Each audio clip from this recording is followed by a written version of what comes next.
నమస్కారం. గడిచిన 10 రోజులుగా చోడవరంలో ఆమ్ ఆద్మీ పార్టీ రోడ్ల కోసం చోడవరం పాడేరు మార్గంలోని రోడ్లు అధ్వానంగా ఉన్న పరిస్థితిలో ఎంతో మంది ప్రజలు కాలు విరగొట్టుకుంటున్నారు, ప్రాణాపాయ పరిస్థితులు తెచ్చుకుంటున్నారు.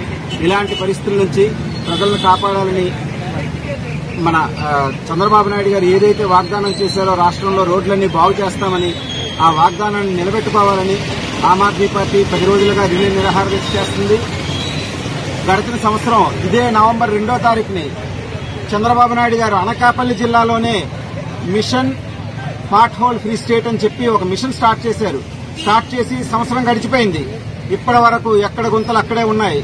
లేదు యాక్చువల్ గా గుంతలు లేకుండా చేస్తామన్నారు కదా, ఈ రోజు గుంతలు లేవు, చెరువులే ఉన్నాయి. ఈ రోజు రాష్ట్రం అంతా కూడా ముఖ్యమంత్రి గారు తక్షణమే దీనిపై స్పందించి రాష్ట్రంలో ఉన్న గుంతలన్నింటినీ కూడా పునర్నిర్మాణం చేయాలి. రాష్ట్ర రోడ్లని ప్రత్యేకంగా ఈ ప్రాంతంలో చోడవరం ప్రాంతంలో ఉన్న రోడ్లని ఇమీడియట్ గా ప్రారంభించే వరకు ఈ రిలే నిరాహార దీక్ష కొనసాగిస్తామని, దీన్ని ఒక ఉద్యమంగా చేస్తామని ఆమ్ ఆద్మీ పార్టీ తరఫున ముఖ్యమంత్రి గారికి తెలియజేస్తున్నాం.